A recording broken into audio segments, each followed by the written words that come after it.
Systematic સ્ટેકમાં તમારું સ્વાગત છે. મારું નામ ગાર્ગી દેસાઈ છે. સિસ્ટમ એન્જિનિયરિંગ સિરીઝના 15મા એપિસોડમાં આજે આપણે એપીઆઈ કોમ્પોઝિશન વિશે શીખીશું, જે તમને ઇન્ટરવ્યૂમાં ખૂબ મદદરૂપ થશે. માઇક્રોસર્વિસીસમાં ડેટા વહેંચાયેલો હોય છે, તેથી રિસ્પોન્સ ભેગા કરવા જરૂરી છે. આપણે જોઈશું કે કેવી રીતે મલ્ટિપલ રિક્વેસ્ટને બદલે એક યુનિફાઈડ રિસ્પોન્સ લેટન્સી ઘટાડી શકે છે. આ લેસનની શરૂઆત આપણે ફ્રન્ટ એન્ડની મુશ્કેલીઓથી કરીશું, જે આપણે જોઈશું કે મોબાઈલ ડિવાઇસથી યુઝર, ઓર્ડર અને કેટેલોગ જેવી મલ્ટિપલ સર્વિસીસને કોલ કરવાથી પરફોર્મન્સ કેમ બદલે છે. આપણે એપીઆઈ કમ્પોઝિશન પેટર્ન સમજીશું અને જોઈશું કે કેવી રીતે એક એગ્રીગેટર સર્વિસ ડેટા જોડવાનું કામ કરે છે, જે પહેલાં મોનોલિથિક ડેટાબેઝ કરતું હતું. તમે ચેટ્ટીથી ચંકી કમ્યુનિકેશનનો બદલાવ અને લેટન્સી ઘટાડવા માટે પેરેલલ રિક્વેસ્ટનું મહત્વ સમજશો. સિસ્ટમ ફેલિયર વખતે પાર્શિયલ રિસ્પોન્સ અને ફોલબેક્સનો ઉપયોગ કરીને યુઆઈને કેવી રીતે ચાલુ રાખવું તે પણ શીખીશું. આપણે કેશિંગ સ્ટ્રેટેજીઝ અને GraphQL વિશે પણ ચર્ચા કરીશું. આ સેશન તમને ઇન્ટરવ્યૂ માટે તૈયાર કરશે, જેમાં સર્વિસ ઓટોનોમી અને નેટવર્ક એફિશિયન્સી વચ્ચેના ટ્રેડ ઓફ્સ પર ધ્યાન આપીશું. અંતે તમે કોઈપણ માઇક્રોસર્વિસીસ આર્કિટેક્ચર માટે મજબૂત એગ્રીગેશન લેયર બનાવવા સક્ષમ હશો. આપણે આ કેમ કરી રહ્યા છીએ તે સમજવા માટે એક મોટા પ્રોડક્શન સિનારીયોનો વિચાર કરો. ધારો કે એક ઈ-કોમર્સ પ્લેટફોર્મ સેકન્ડમાં હજારો રિક્વેસ્ટ પ્રોસેસ કરે છે. સિસ્ટમ મોટી થતાં ટીમે મોનોલિથને અલગ સર્વિસીસમાં વેચી દીધું છે. હવે એક સાદા પ્રોડક્ટ પેજને 5 અલગ ડેટાબેઝમાંથી ડેટા જોઈએ છે. જો તમે એપીઆઈ કમ્પોઝિશનનો ઉપયોગ ન કરો તો આ આર્કિટેક્ચરલ જટિલતા યુઝરના ડિવાઇસ પર આવી જશે, જે જોખમી છે. સ્કેલ પર નેટવર્ક ચેટીનેસમાં થોડો વધારો પણ ફેલિયર રેટ અને કસ્ટમર લોસ વધારી શકે છે. અહીં સર્વિસ ચાલુ હોવા છતાં વધુ પડતા નેટવર્ક રાઉન્ડ ટ્રિપ્સ એપ્લિકેશનને બિનઉપયોગી બનાવી દે છે. ઇન્ટરવ્યૂમાં આ સ્થિતિને બેકએન્ડ મોડ્યુલારિટી અને ફ્રન્ટ એન્ડ પરફોર્મન્સ વચ્ચેના બેલેન્સ તરીકે રજૂ કરો. તમારે ક્લાયન્ટને ઇન્ફ્રાસ્ટ્રક્ચરની જટિલતાથી બચાવવાની સાથે સર્વિસ આર્કિટેક્ચરના ફાયદા પણ જાળવી રાખવાના છે. એપિસોડ 15માં આપણે હાઈ પરફોર્મન્સ યુઆઈ બનાવવા માટે માઇક્રોસર્વિસીસમાં ડેટા એગ્રીગેશન પર ધ્યાન આપીશું. આ એપ્રોચ બેકએન્ડની જટિલતાને છુપાવતું એક સ્પેશિયલાઇઝ્ડ લેયર બનાવે છે.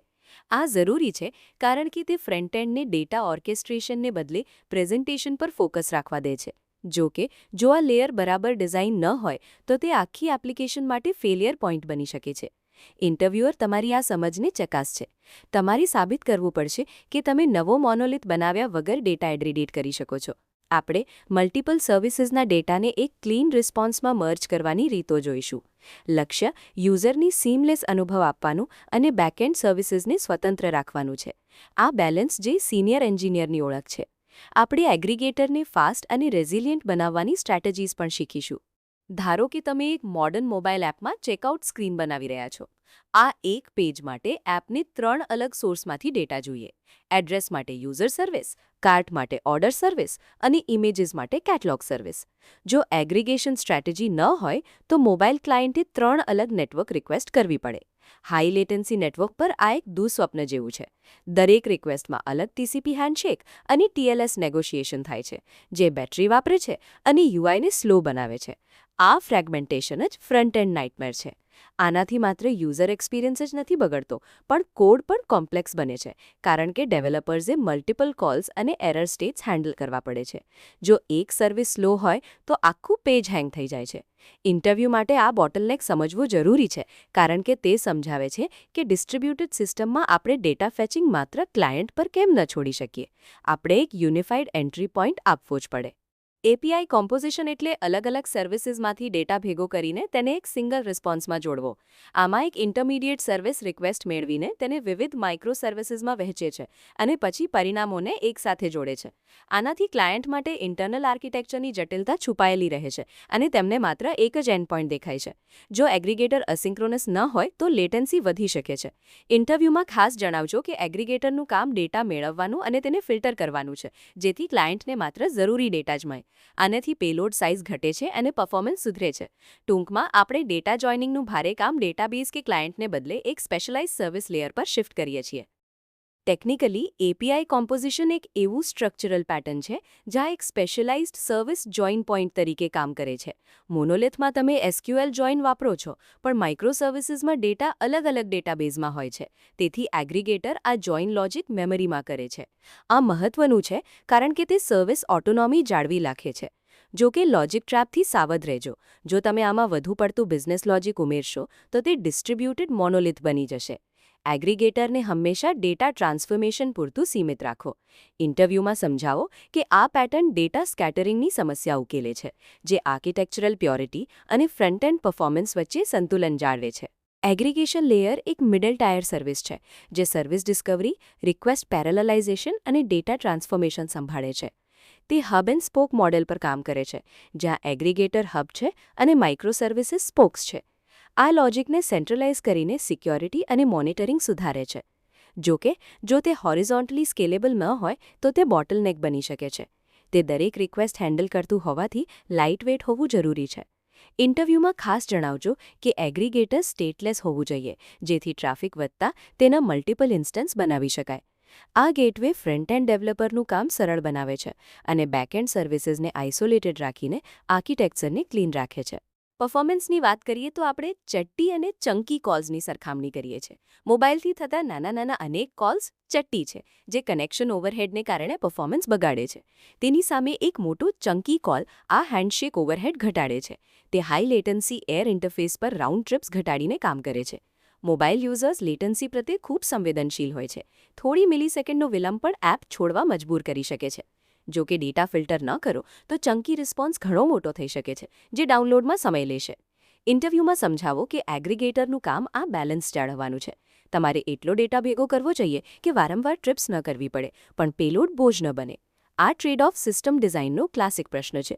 તમે બેકએન્ડની થોડી જટિલતા સામે યુઝર પરફોર્મન્સ અને બેટરી એફિશિયન્સીમાં મોટો ફાયદો મેળવો છો.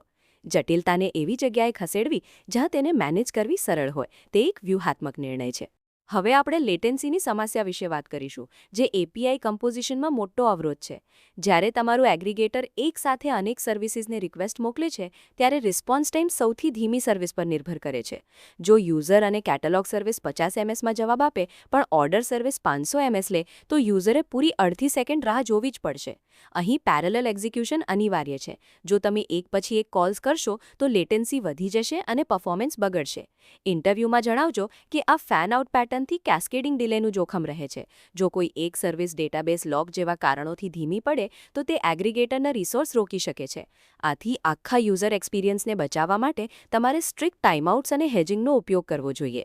લોડ વખતે સિસ્ટમ સ્નેપી રાખવા માટે આ ટાઈમિંગ મેનેજમેન્ટ ખૂબ જરૂરી છે. લેટન્સી ઘટાડવા માટે એગ્રીગેટર ફાઇનલ રિઝલ્ટને રેડિસ જેવા ફાસ્ટ ઇન મેમરી સ્ટોરમાં કેશ કરી શકે છે. આનાથી પ્રોડક્ટ ડિસ્ક્રિપ્શન જેવા ડેટા માટે અપસ્ટ્રીમ સર્વિસીસને વારંવાર કોલ નથી કરવા પડતા. પણ અહીં કેશ ઇનકન્સિસ્ટન્સીનું જોખમ છે. જો કેટાલોગમાં કિંમત બદલાય પણ એગ્રીગેટર જૂનો ડેટા બતાવે, તો બિઝનેસમાં મોટી સમસ્યા થઈ શકે. ઇન્ટરવ્યૂમાં તમારે TTL અથવા ઇવેન્ટ ડ્રિવન અપડેટ્સ જેવી ઇનવેલિડેશન સ્ટ્રેટેજી સમજાવવી પડશે. આનાથી બેકએન્ડ પર લોડ ઘટશે અને યુઝર્સને ફાસ્ટ રિસ્પોન્સ મળશે.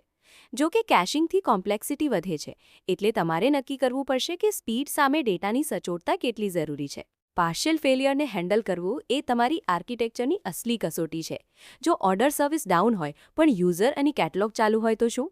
એગ્રીગેટરે નક્કી કરવું પડશે કે આખી રિક્વેસ્ટ ફેલ કરવી કે ખાલી ફિલ્ડ સાથે અધૂરો રિસ્પોન્સ આપવો. યાદ રાખો, એક નાની વિગત વગરનું પેજ આખું પેજ તૂટી જવા કરતાં ઘણું સારું છે. ડિસ્ટ્રિબ્યુટેડ સિસ્ટમમાં આવું વારંવાર બને છે. જો તમે આ માટે ડિઝાઇન નહીં કરો, તો એક નાની સર્વિસ આખા ફ્રન્ટ એન્ડને ડાઉન કરી શકે છે.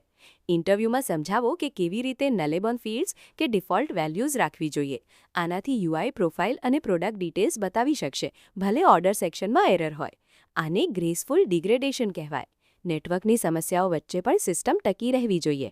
આવા સિનારીઓ વિશે વિચારવું એ સાબિત કરે છે કે તમે પ્રોડક્શનની વાસ્તવિક મુશ્કેલીઓ સમજો છો.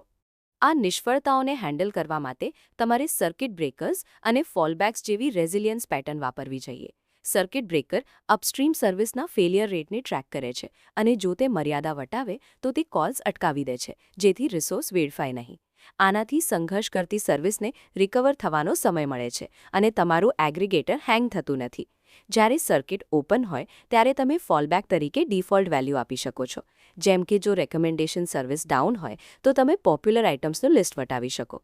ધ્યાન રાખજો કે ફોલબેક પોતે ધીમું કે અનરિલાયેબલ ન હોવું જોઈએ. ઇન્ટરવ્યૂમાં સમજાવો કે આ પેટર્ન બેકએન્ડમાં સમસ્યા હોવા છતાં UIને ચાલુ રાખે છે. ટાઈમઆઉટ્સ, સર્કિટ બ્રેકર્સ અને ફોલબેક્સ દ્વારા તમે માઇક્રો સર્વિસીસની અનિશ્ચિતતા સામે એક મજબૂત એગ્રીગેશન લેયર બનાવી શકો છો. કસ્ટમ એગ્રીગેશન સર્વિસના વિકલ્પ તરીકે GraphQL ખૂબ લોકપ્રિય થઈ રહ્યું છે. આમાં ક્લાયન્ટ એક જ ક્વેરીમાં પોતાની જરૂરિયાત મુજબનો ડેટા માંગી શકે છે. GraphQL સર્વર એગ્રીગેટર તરીકે કામ કરીને અલગ અલગ સર્વિસમાંથી ડેટા મેળવે છે. આનાથી REST એગ્રીગેટર્સમાં જોવા મળતી ઓવરફેચિંગ અને અંડરફેચિંગની સમસ્યા દૂર થાય છે. જો કે GraphQLમાં કેશિંગ કરવું અઘરું છે અને જો ક્વેરી ડેપ્થ લિમિટિંગ કે કોસ્ટ એનાલિસિસ ન હોય તો કોમ્પ્લેક્સ ક્વેરીઝ બેકએન્ડ પર લોડ વધારી શકે છે. ઇન્ટરવ્યૂમાં તમારે ફ્રન્ટએન્ડની ફ્લેક્સિબિલિટી અને બેકએન્ડની જટિલતા વચ્ચેના ટ્રેડ ઓફ પર ધ્યાન આપવું જોઈએ. તે પાવરફુલ છે, પણ માઇક્રોસર્વિસીસને સુરક્ષિત રાખવા માટે તેનું મેનેજમેન્ટ જરૂરી છે. સિસ્ટમ ડિઝાઇન ઇન્ટરવ્યૂમાં ડેટાબેઝ જોઈન કે ક્લાયન્ટ સાઇડ લોજિકને બદલે તમે એપીઆઈ કમ્પોઝિશન કેમ પસંદ કર્યું તેવા પ્રશ્નોની તૈયારી રાખજો. તમારે 3 મુખ્ય બાબતો પર ધ્યાન આપવું જોઈએ: સર્વિસ ઓટોનોમી, મોબાઈલ માટે નેટવર્ક એફિશિયન્સી અને ટીમ ડીકપલિંગ. સમજાવો કે આ જોઈન લોજિકને એવા લેયર પર લઈ જાય છે જે નેટવર્ક માટે ઓપ્ટિમાઇઝ કરી શકાય. આનાથી બેકએન્ડ ટીમો મોબાઈલ એપને નુકસાન પહોંચાડ્યા વગર ડેટા સ્કીમા બદલી શકે છે, કારણ કે એગ્રીગેટર એક સ્ટેબલ એબ્સ્ટ્રેક્શન પૂરું પાડે છે. જોખમ એ છે કે એગ્રીગેટર બોટલનેક બની શકે છે. આ માત્ર સરળતા માટે નથી, પણ ડિસ્ટ્રિબ્યુટેડ સિસ્ટમ અને નેટવર્ક લેટન્સી વચ્ચે સંતુલન જાળવવાની વ્યૂહાત્મક પસંદગી છે.